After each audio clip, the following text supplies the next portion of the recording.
طيب إن الحمد لله نحمده ونستعينه ونستغفره ونعوذ بالله من شرور أنفسنا ومن سيئات أعمالنا من يهدي الله فلا مضل له ومن يضلل فلا هادي له وأشهد أن لا إله إلا الله وحده لا شريك له وأشهد أن محمدا رسول الله أما بعد.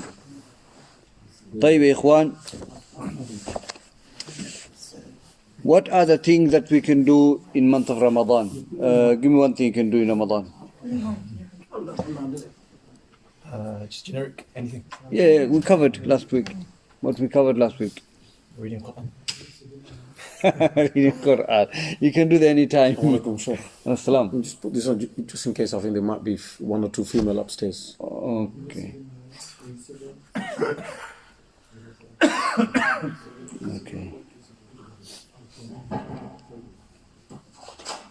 Without any doubt, you can read the Quran month of Ramadan. But we didn't cover that one. We mentioned something else. Abdul Kareem, as-Sa'im, what can they do in Ramadan? What can they do? What other thing we covered? Okay, let me help you out. Okay, siwak. Can we use siwak? Yes. Give me anything. Give me hadith about siwak. And if it wasn't going to be a burden on the ummah, the Prophet would have made it like fard. Fard upon the ummah. Okay, that's one hadith. Give me a hadith, inshallah. But siwak.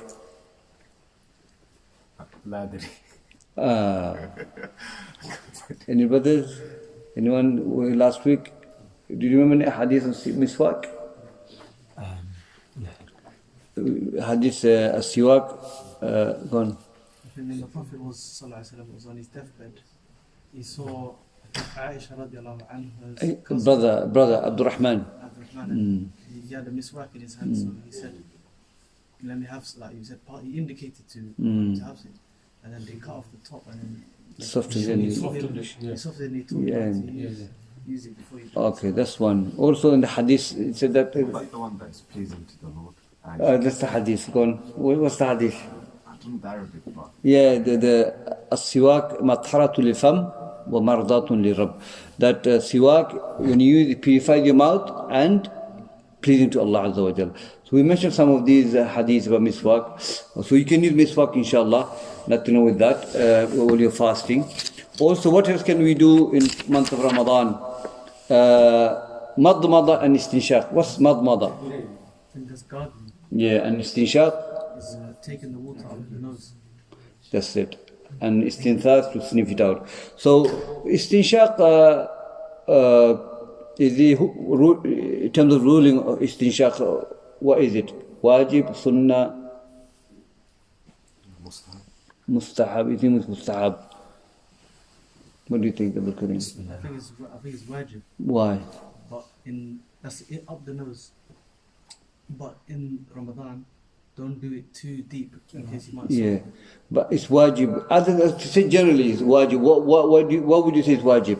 Because in the Quran it says face, and they count nose part of the face. Okay, mashallah. That's a hadith. Also in the hadith, man tawadda falyastanshiq. That whoever makes wudu, let him make istinshaq. It's a command in the hadith, so you have to make istinshaq. In Ramadan you can do it, but be careful. Don't do too much. Hijama. Cupping. What's the ruling of cupping? Month of Ramadan. There's two rulings. So one is that it's permissible because the Prophet ﷺ, he did it, and there was one where he said, I believe you shouldn't do it.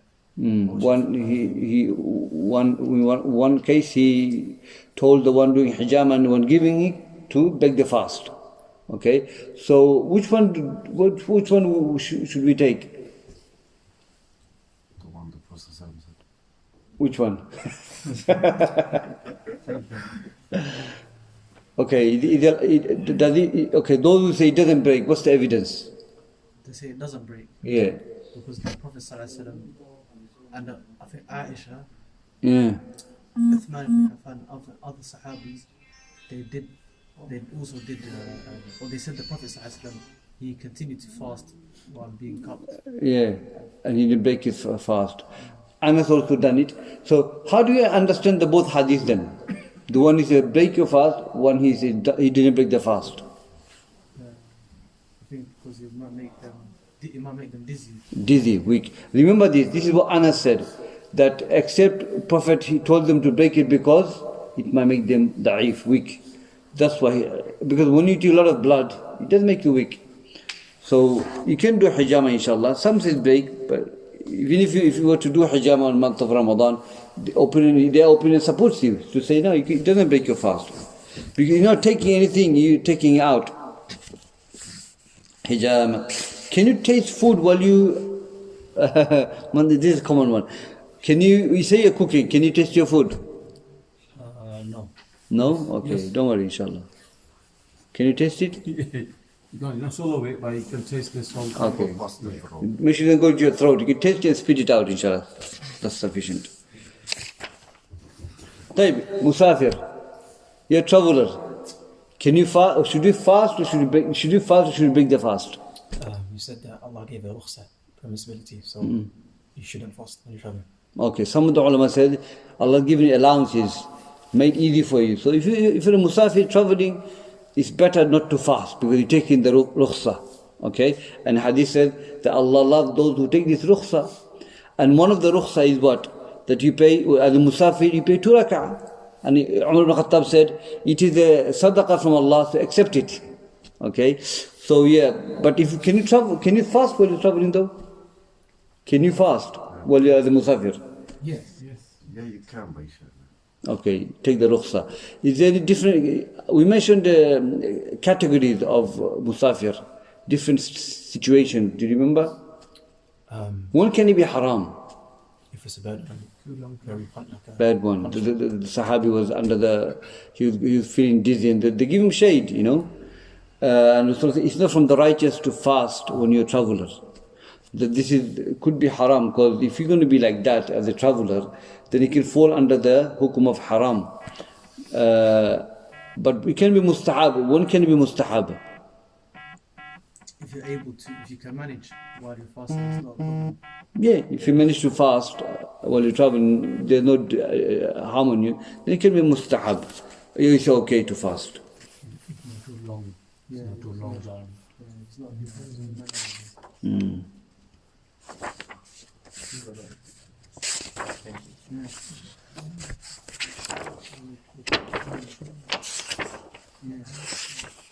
طيب, inshallah.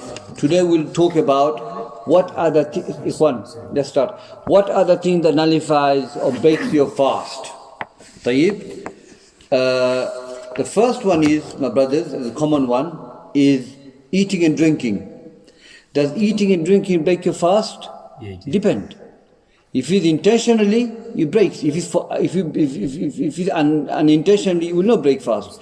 Now, what if someone were to break the fast muta'ammidan, intentionally? What is the ruling of the fast? You know what the scholars have said? Shaykh Muqbil ibn Haadi said that whoever breaks fast, Ramadan, knowingly that it is not allowed, it is not halal, okay, then this person has done an act of major sin and should be beheaded. Should be beheaded. Okay. And some of the scholars have said that someone were to break month of Ramadan without any valid reason, knowing he can't break the fast, it is worse than fornication, murder and things like that. It's worse than that. Okay, that's how bad it is. Hadith Ibn Majah or An-Nasa'i, Shaykh al-Albani authenticates the hadith. And Abu Umama radiallahu anhu narrates the hadith. Prophet is narrating to them, telling them. He said he was in sleep, it's a dream. And Prophet dream is a true dream, isn't it? It's wahi from Allah.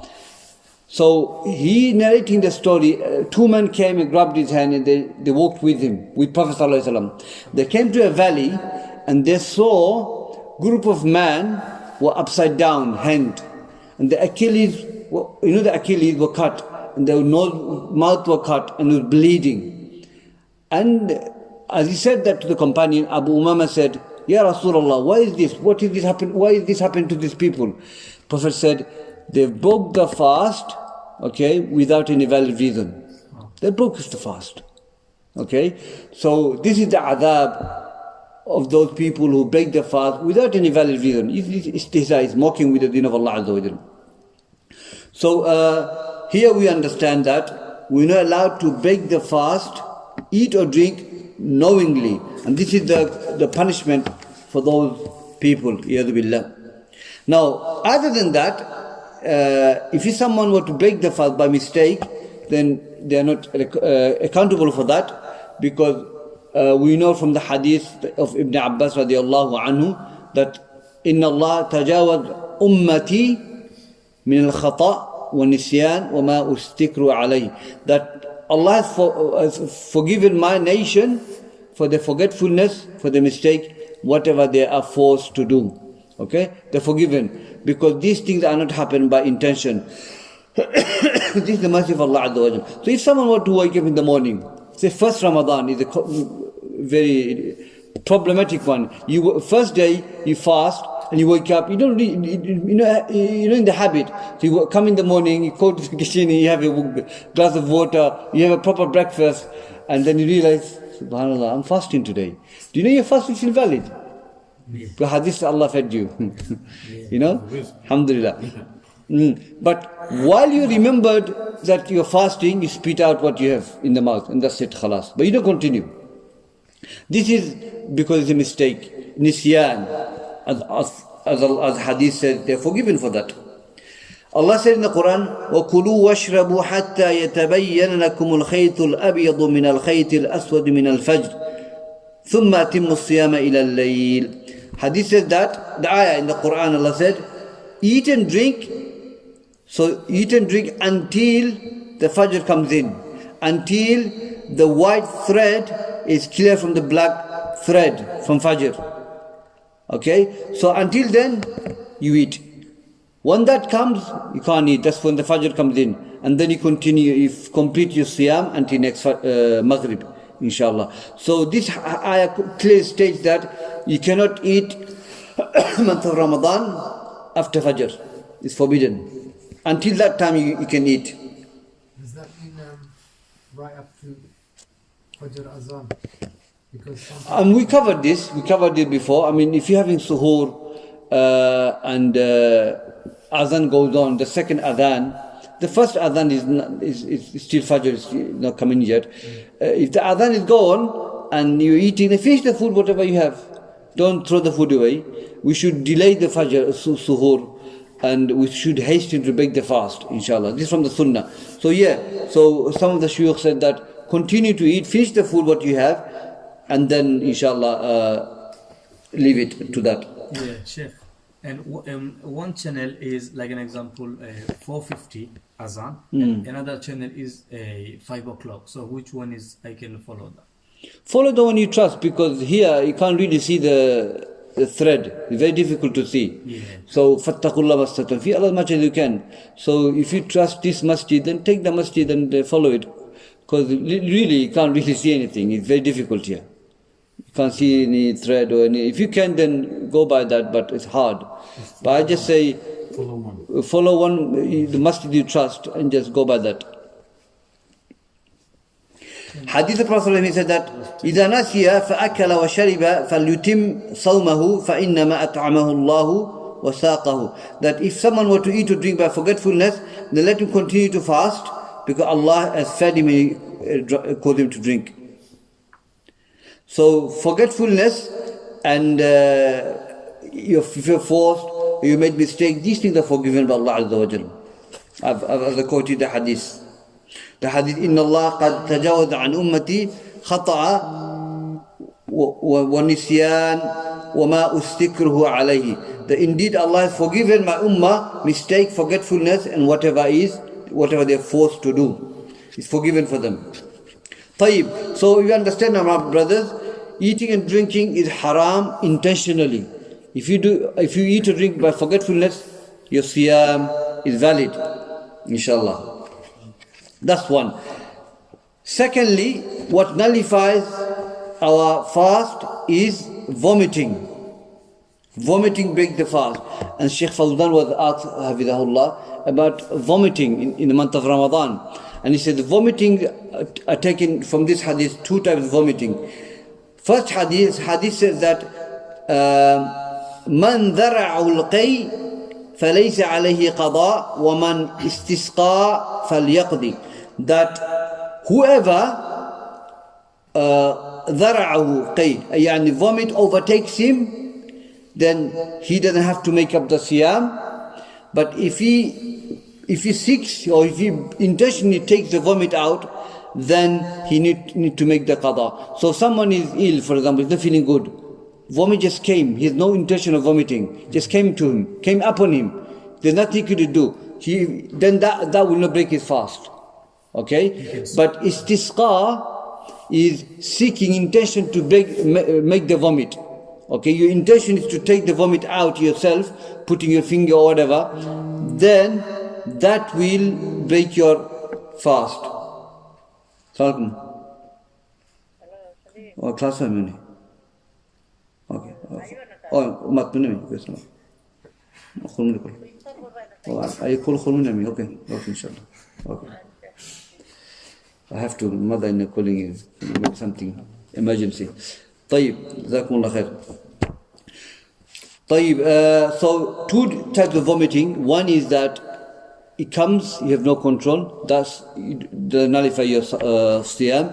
One, you bring it out with your hand, that will nullify your siyam. طيب إخوان.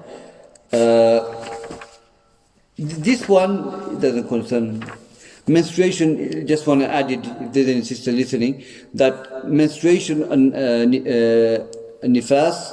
Menstruation is that every woman goes every month.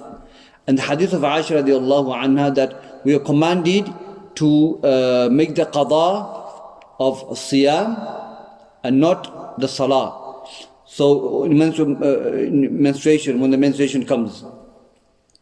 Now if the menstruation, every month when the sister is going through the period, then they don't fast and they make the qada, but not the qada of the salah. So a woman asked Aisha radiallahu anha, do you make qada for the siyam or the salah? Do you make the qada for the salah? She said, Anti hururiya. Are you a hururiya? She just asking the question, she wants to know. But the benefit is that hururiya refers to the khawarij. And they call hururiya because when they fought the companions, they stood on a place called Hawra. It's a place in Iraq. So they were given that name, hururiya. But hururiya refers to khawarij because they believed that when a woman goes through menstruation, she needs to make the qada for the salah. Okay, which is not true. You don't make qada for the salah, but you make qada for the siyam. So she was Aisha radiallahu anha was a bit concerned about her, so she said, "Are you hururiya?" Something like that, just to clarify her point. Anyway, but she said, "I'm just asking the question to know." So hururiya, the khawarij, they are from Ahlul Bid'ah. The Prophet ﷺ mentioned the hadith about the khawarij, yadu billah, from the way of the manhaj, their methodology, and the Prophet described them to be dogs of the hell because of the bid'ah, the innovation, they fell into it. Okay, and they believe that if woman goes through period, they have to make up their salah. This bid'ah, it is not from the deen of Allah Azza wa Jal. Why? Because imagine if the sister goes through a monthly period, every day she needs to make up the salah. It's too much. This is not from the mercy of Allah. They don't have to make up the salah. They excuse for that. But siyam once a year, you can make it up. So that's why the ease is there. That's why Aisha said we're commanded in menstruation to make up the siyam, not make up the salah. So that's hayd. Nifas is the hukum of hayd. Nifas is when sister gives birth and the blood continue to come after the childbirth. Okay, and that there's no hadith to say how long it runs for. Okay, so if a sister gives birth month of Ramadan, okay, then the nifas is after childbirth, the blood continues to come, she doesn't fast.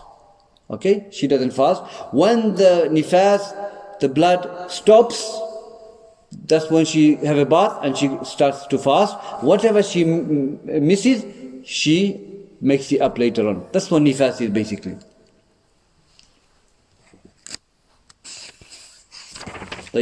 So, vomiting, we've understood that. Menstruation and the nifas. Next one is injection. We covered this.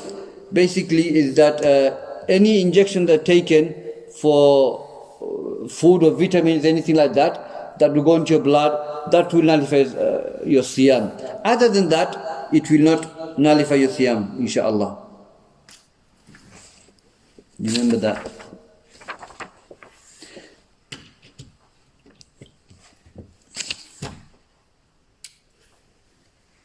Another important thing is that we are commanded, we leave our desires for the sake of Allah Azza wa Jal, and it's part of our deen. So one of the things also nullifies is that having intercourse with our wives in month of Ramadan, it is that will nullify as-siyam. And Allah says in the Quran, فَالْآنَ بَاشِرُهُنَّ وَابْتَغُوا مَا كَتَبَ اللَّهُ لَكُمْ. Now, after you break your fast, then you can go to your wives, but before that, it's forbidden for us. So this is one of the things we have to control ourselves. And the ulama have said that, some of the ulama will say that, to protect ourselves falling into that, we'll come to a hadith, the Sahaba did fall into it, that if you think you're in danger of falling into that trap, like a boy came and said to Prophet ﷺ, can I embrace my wife, kiss my wife? Prophet said no, because you're a young man. And an old man came and asked the same question. The Prophet said, yes, you can do that. So it's part of our knowledge, we should know these things, inshallah. So if someone feels the danger of falling into that trap, then some of the ulama says, take your wife to your mom's house or in-laws and leave them there until they iftar. Something like that. So that's nullifies the as-siyam also. But again, with knowingly, if someone is unknowingly, no, you will not break it. طيب يا إخوان, continuing with the class. So we've covered these are things nullifies as-siyam, my brothers. The next one is al-qada. Now making up the siyam. Okay, making up the siyam.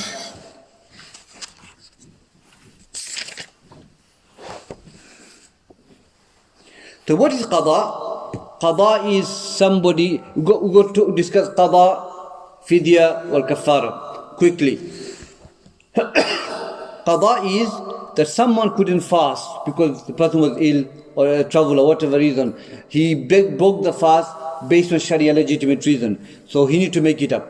Okay, he counts the day and then he makes the qada. Making the qada, say you couldn't fast for 1 week or something like that, you're in the hospital or whatever. So when you make the qada, you don't have to make it one go.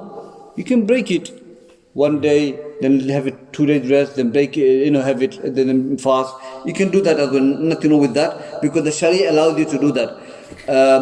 Ibn Abbas says, لا بأس به أن يفرق. Nothing wrong for you to separate your days when you're making qada. Okay, inshallah. And Abu Hurairah says that وَيُوَاتِرُهُ إِنْ شَاءَ. You can fast in interval continuously, or you can break it whenever he wants to, inshallah. There's nothing wrong with that. Also, Imam Ahmad rahimahullah said that he was asked about making the qada in Ramadan. He said, إِنْ شَاءَ فَرَّقَ وَإِنْ شَاءَ تَابَعَ. That if he wants to do one go, all of them, or you can break it and rest and fast, you can do that as well. Nothing wrong with that, inshallah. Now, that's qada. In the hadith of Prophet ﷺ, he says that من صام رمضان ثم أتبع ستة من الشوال صيامه كالدهر. That whoever fasts Ramadan, then he followed with the 6th of Shawwal, it's like he fasted the whole year. Okay? Now, what do we do now? Again, when we study these things, you get different opinion. Should we make the qada, do the Shawwal, or do the Shawwal, then make the qada? Two opinions. One says that, Shaykh Shanqiti, one of the alim from Medina, he said, this is what he said. He said, you can leave the qada and do the Shawwal. Why? Because Aisha radiallahu anha, she will leave the qada and do the Shawwal. When the days become short, she will fast. But the qada, you cannot allow it to eclipse over a year. Within the year, you have to finish it. You can't say, I'll leave the qada for next 2 years, I'll do it when I have time. No, you can do it within 1 year. Before the next Ramadan comes, you have to finish your qada. Yeah. That's one opinion. Yes, you can do it, Aisha done it. That's her opinion. She did it, radiallahu anha. What happens if you exceed another year? Then you can be sinful. You cannot let next Ramadan come, you already got 6 left, you haven't done yet. And this is qada. This is Allah's right upon you. You are in debts and you haven't fulfilled your debts yet. Shawwal is not debts. It is sunnah to do it. طيب. Second opinion is that, I follow it, is that hadith says, is a grammatical rule in that hadith. Man sama Ramadan, thumma atba'a al-shawwal. Whoever fasts month of Ramadan, then he does the shawwal. The word thumma here then you mean is tartib, in order. You do siyam, then do shawwal. So they say that if you got 5 left, you haven't fasted Ramadan. You've got 5 left. So when you do the 5, then you've completed the Ramadan. Then do the shawwal. How can you do shawwal? You've got qada. You haven't done 6 yet. Imagine you die. But someone will say, even if you die, but Sharia has given you legitimate reason to do that. But this hadith of Prophet ﷺ, that you fast the whole Ramadan, then you follow up with the shawwal. 6, then you get the reward of the 1 year. So they, based on the opinion, they say no. If you go qada, do the qada first, then do the shawwal. Because qada has right, it is a debt. You have to fulfill that. And shawwal is sunnah. Okay, you go 1 month anyway. So whatever qada you have, do that first. That's more priority. Then do the shawwal, inshallah. But again, this is the opinion among the scholars. Whichever you want to take. I'll be scared to leave the qada and do shawwal. I'll be very scared. What do you? 1 month. Finish that. Yeah, shawwal go 1 month. Yes. So whichever opinion you follow. You know, a man came to the Prophet and said, and Prophet said, you want a fatwa, you want advice. Follow your heart. Your heart will tell you. I'll be hesitant to do shawwal while I've got qada. I'm in debts. It's like you owe a man £500 and you got £500, you're not going to give that, I'm going to go buy something, a car or something. Finish your debts. Debts is the most important thing. So, up to you, brothers. I'll do the qada first. Now, on this, based on this, if someone dies month of Ramadan, okay, and the person has 10 days left, nobody has to make that Ramadan for that person. This is his taklif is on him, the burden was on him. Allah took him, he doesn't have to make it up. But if someone make another, you know what another is? Another is, someone says, by Allah, if I get a job, I'll fast a month or something. It's another. Another is to make something obligatory upon yourself when it's not obligatory. Like condition. Yeah, you put burden on yourself. Now if someone were to die and couldn't fulfill that burden, someone should make it up for him. So hadith says that Man mata wa alayhi sam sama anhu waliyuhu, that whoever dies and upon him is fasting, then his wali, his guardian should make it up. Meaning he made another, a vow, and he couldn't fulfill it and he died, then let the wali make it up for him. You know? So we should make it. Prophet said that لا تنظروا فإن ليس فيه خير إلا بخل, that do not make a vow lest it is nothing good in it except it will make you bakhil. Okay? And in the Quran Allah said that yufuna bin nadhr wa yakhafuna yawman kana sharran mustatira, that yufuna bin nadhr, they fulfill the nadhr. Okay, and they fear the day they will meet Allah.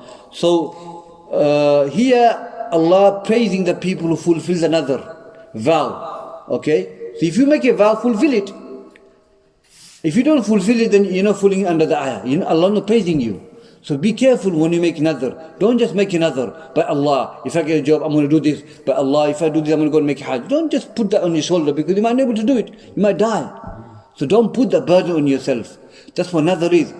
So Imam Ahmad was asked about fulfilling fasting for somebody. So somebody dies, do we fulfill the fasting for that person? Imam Ahmad says, لا يسمع على الميت إلا في النذر. That no one should fulfill a fasting of somebody except if it's a nadhr. And you know what nadhr is? When someone makes something obligatory upon himself, saying I'm going to fast. Or someone might say that if I get a job by Allah, I'm going to go and make i'tikaf in haram. Now you've made that on yourself. You have to go and make i'tikaf there now. You know? But ulama says that if you make nadhr to fulfill i'tikaf in Islamic masjid, but he said, I'm going to go Mecca and do it. That's better. Go and do it there. But fulfill it. Okay? Then fulfill it. Now, ulama said nadhr are two types.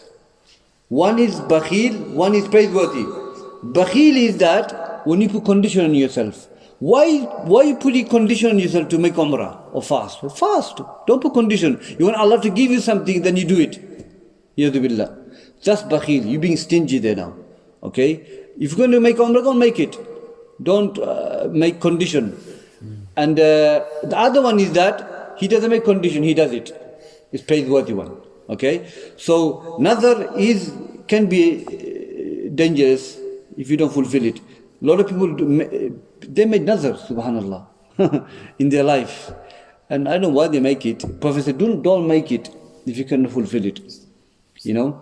So that's one thing, side benefit, inshallah. So one question. If someone has a qada and during Ramadan, let's say you have 10 days, sick, and he passes away.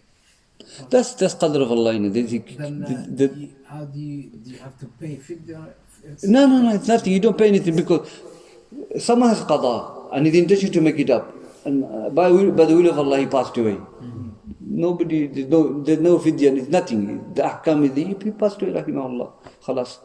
Allah not going to be give him accountable on that because he died. Khalas. But when he was alive, he would have done it. Allah knows that. So no, khalas, yeah. But nadhr, yeah. Because brother Miskeen, he made nadhr and he passed away. He didn't know he was going to pass away, but I don't know why he made it. So because he made something obligatory on himself, which wasn't, he couldn't fulfill it. Let him fulfill it for him. Imam said, let someone fulfill it from his wali, from guardian, somebody. What if they don't know? What if people don't know he made that oath? Then he should tell. He should tell. But if nobody knows, then there's nothing you can do. There's nothing you can do. Yeah. Could you repeat the hadith, please, for another?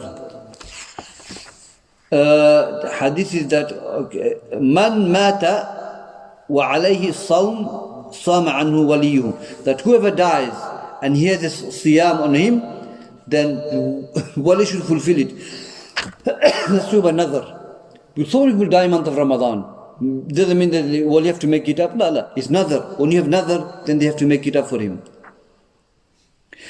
حديث ابن عباس رضي الله عنه جاء رجل إلى النبي صلى الله عليه وسلم فقال يا رسول الله إن أمي ماتت وعليها صوم شهر فأقضيه عنها قال نعم فدين الله أحق أن يقضيه. Abdullah ibn Abbas رضي الله عنه narrated hadith. A man came to Prophet ﷺ and said, Ya Rasulullah, my mother, she died and upon her she had a fasting, 1 month fasting. Shall I make it up? He said, the debts of Allah is more deserving to be fulfilled. Yes, fulfill the debts. Make qada for your mother. The ulama said because it's another. Because in Sharia, if someone dies in the month of Ramadan, knowing the hadith said they have to make up the fasting for that believer, not wali. Because that was upon him, he couldn't fulfill it, he died. Nobody have to make it up. It's the nadhr who someone makes something obligatory upon himself, then they need to fulfill it for him. Yeah. So these are some of the hadiths, inshallah. So this is qada, okay, that somebody who misses the siyam because of Sharia legitimate reason, musafir, or he was ill or she was ill, whatever, then they have to make it up. Okay, this is qada. Kaffara. Kaffara is not qada. Kaffara is somebody break the fast intentionally. Okay? And we know the danger of that. Okay? Now, here, the hadith we're going to mention, inshallah, this hukum will only apply for that. Hadith Abu radiallahu anhu, he says that رجل الذي وقع على امرأته في النهار رمضان وأن عليه قضاء والكفارة اتق الرقبة فإن لم يجد فصيام شهرين متتابعين فإن لم يستطع فإطعام 60 مسكينا. Now Hadith Abu radiallahu anhu, they were sitting with a companion. A man came and said, Ya Rasulullah, I've been destroyed, I've been destroyed, I've been destroyed. So what happened? What caused you to destroy? He said, I didn't cause my wife. In month of Ramadan, knowingly. This is only hadith. If this hadith wasn't there, maybe we would know what to do. This hadith is teaching us. So this Sahabi radiallahu anhu, can you imagine? So Prophet gave him 3 choices, kaffara, expiation of sins. Okay? So he says, can you free a slave? You could say, I couldn't free a slave. I can't free a slave. Then he said, can you fast 2 months in a row? He said, I can't. Now, fasting 2 months in a row, my brothers, is that you have to fast consecutively. You can't stop. Unless you are ill. You can't say, I'm going to fast 1 month, then rest for a week, then fast again. Now they have to go back again for a first month. 60, yeah. So you have to continue to fast for 2 months. Then you've done the kafara. But he said, no, I can't do that. Then he said, can you feed 16 people, 60 people? He said, no, I can't. So none of them you couldn't do. So in fact, Rasulullah gave him dates to give out to the poor because you couldn't do none of them. This is scholars say, La yukallifu nafsan illa wus'aha. Allah does not burden Ramadan, you can bear. He couldn't do it. So he was freed. He said, okay, you can't do it, khalas, you can't do it. So these are the warders. You can't pick and choose. So first you have to go itq raqaba. Okay? Freeing a slave. Nowadays it doesn't exist. شهر متتابعين. Can you fast 2 months in a row? If you can't, okay, feed 60 people. Okay, in our time, last 2 you go do, one of the 2. Okay, fast 2 months in a row without stopping, and if you can't, then 60 people you have to feed. Either way, give the money, feed the 60 people. Then your kafara is done. You don't do all of them, do one of them. You follow the order. Okay, that's kafara for a person who fall into that act. But look how merciful Allah is. Once you fulfill the kafara, you're forgiven. You fast 2 months, khalas, as if you haven't done it. Or if you feed 60 people, your kafara is done. You're forgiven for that. You know? Because in this month of Ramadan, it is, Allah talks about believers who leave their desires, lust for my sake. We leave it. And this is part of desire, isn't it? You leave it for sake of Allah. Okay? Sorry. So you know the kafara, 1 Ramadan break and 2 month kafara, I mean 60. So whatever the 1 break is, you don't break. There's no break. 60. There's no holiday in that. 2 months in a row.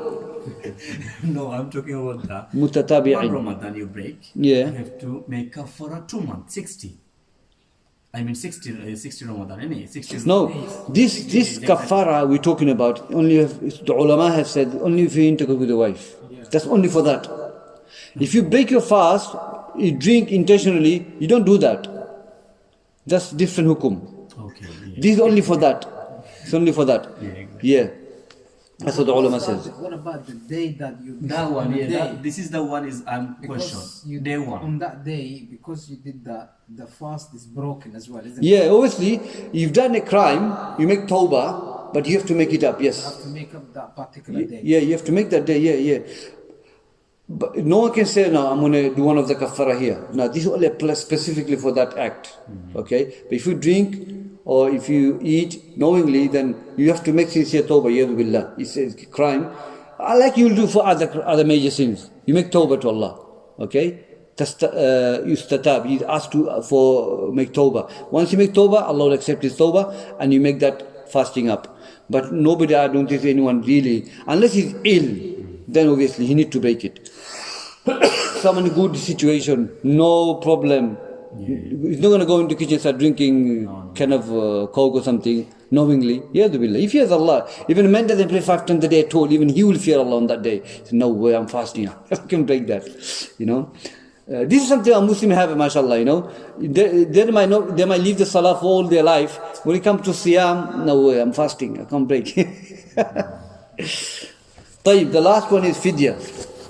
The fidya is for the people who cannot fast for the rest of their life. The illness is permanent. Okay, that's what the ulama have said, bin Baz and others. Okay, if you're ill and you are able to get better, then you don't give fidya. The fidya is you feed every day as a miskin. It's like terminal illness. Terminal illness. You have to be terminal illness. Otherwise, you don't give fidya. You wait. You count your day, then you make up your fast. If it's a terminal illness, if the doctor given the fatwa now, I know brothers, lifetime medical situation. I know brothers. They give fidya. So every day they feed a miskin. Now the way it's done, you can give money, or you can give rice, whatever. You can give sa'a like this, one hand, two like this much, and that should be enough. Anas radiallahu anhu, one of the great companion, toward the end of his life, he had a long life. He couldn't fast. He became ill. So what he used to do, he used to gather 30 people one day and feed them. That's sufficient. That's enough for you. Or you can feed every day, one each. But you can do one go as well. Get 30 people, feed them, and that's khalas. You've done your job. That's fidya, my brothers, that we have to. A lot of uncles people are Muslims in that situation where they can't fast. They have to give fidya. Does that involve people with heavy diabetic insulin and all that?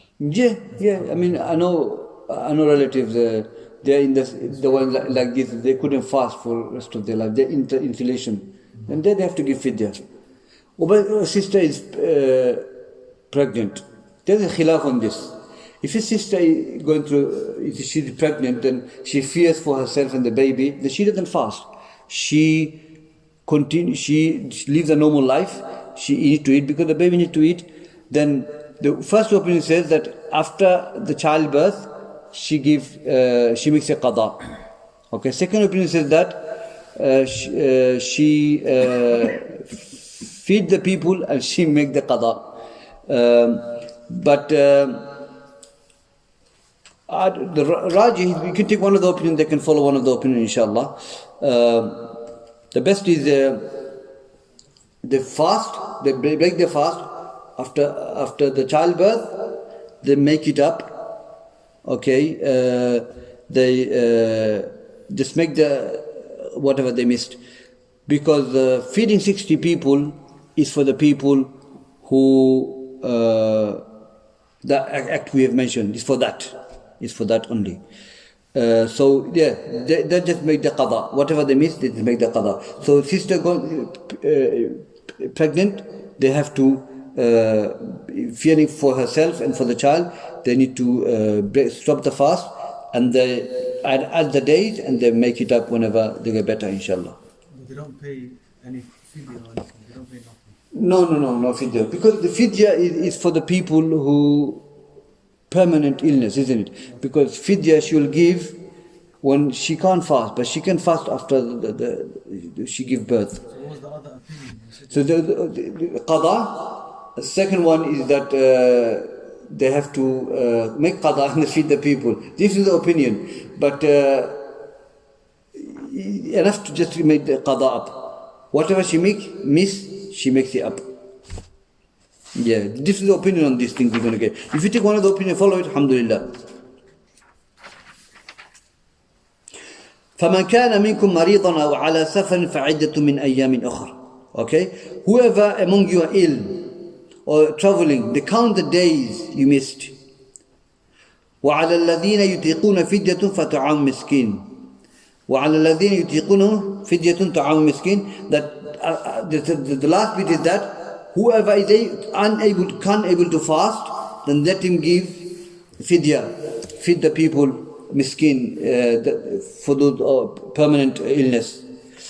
So, tayyib, ikhwan, so this is, we have to cover this, the qada, fidya and kaffara. Is that okay, ikhwan, yeah? Jazakumullah khair. I'll come back with this last bit, inshallah, next week. Next week is the last lesson, because Ramadan is going to finish. We'll talk about Laylatul Qadr, inshallah. and other issues, i'tikaf. So then we, khalas, Salat Tarawih, all the numbers, how many numbers you have to pray and all that. We cover that and then khalas. Jazakumullah khair. Assalamu alaikum.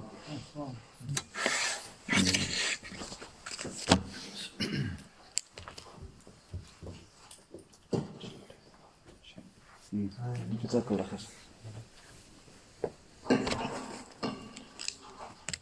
Is istighfar only for that specific? Just for that, yeah, the ulama says, yeah. So if someone to break the fast intentionally by drinking or eating, they can't do that kafara. They need to make tawbah and make it up. Yeah. Ustadh, you know the feeding 60 people, what's the process of that? Is that feeding them one meal? Some people say you have to feed 3 meals. No, you can feed one every day, or you can one go just feed 30 people. And I think that's easier. Anas did it, alhamdulillah. The reason, the point, the aim is to feed them. However you want to feed them, inshallah. Yeah.